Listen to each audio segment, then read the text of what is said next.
Chapter 13. Danny Meadow Mouse Feels Responsible. Responsible is a great big word, but it is just as big in its meaning as it is in its looks, and that is the way words should be, I think, don't you? Anyway, responsible is the way Danny Meadow Mouse felt when he found Grandfather Frog out on the Green Meadows so far from the Smiling Pool and so stubborn that he would keep on to see the great world instead of going back to his big green lily pad in the Smiling Pool, where he could take care of himself.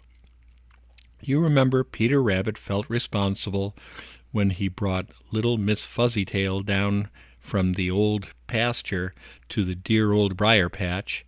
He felt that it was his business to see to it that no harm came to her. And that is just the way Danny Meadow Mouse felt about Grandfather Frog.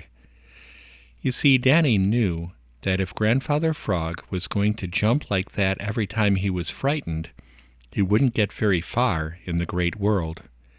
It might be the right thing to do in the Smiling Pool, where the friendly water would hide him from his enemies, but it was just the wrong thing to do on the Green Meadows or in the Green Forest.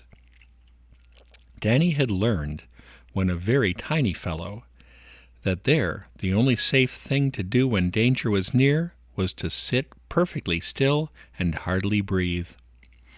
Now, Danny Meadow Mouse is fond of Grandfather Frog, and he couldn't bear to think that something dreadful might happen to him.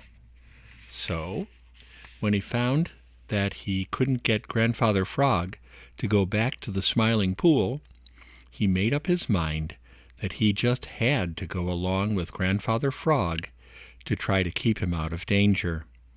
Yes, sir, he just had to do it. He felt responsible for Grandfather Frog's safety.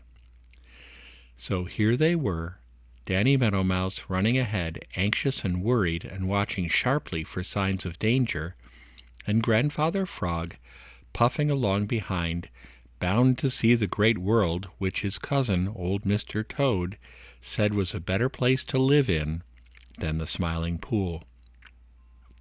Now Danny has a great many private little paths under the grass all over the Green Meadows, and along these he can scamper ever so fast without once showing himself to those who may be looking for him.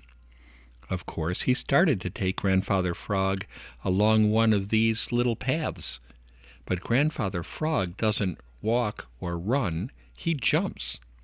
There wasn't room in Danny's little paths for jumping, as they soon found out.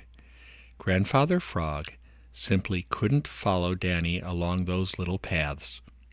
Danny sat down to think and puckered his brows anxiously. He was more worried than ever. It was very clear that Grandfather Frog would have to travel out in the open, where there was room for him to jump, and where also he would be right out in plain sight of all who happened along. Once more Danny urged him to go back to the Smiling Pool, but he might just as well have talked to a stick or a stone. Grandfather Frog had started out to see the great world, and he was going to see it. Danny sighed. "If you will, you will, I suppose," said he, "and I guess the only place you can travel in any comfort is the Lone Little Path.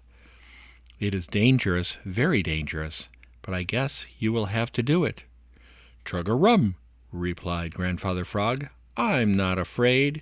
You show me the Lone Little Path, and then go about your business, Danny Meadow Mouse." So Danny led the way to the Lone Little Path, and Grandfather Frog sighed with relief, for here he could jump without getting all tangled up in long grass, and without hurting his tender feet on sharp stubble where the grass had been cut. But Danny felt more worried than ever.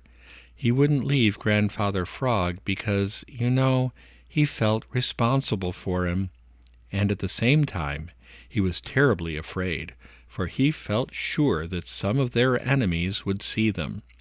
He wanted to go back, but he kept right on, and that shows just what a brave little fellow Danny Meadow Mouse was.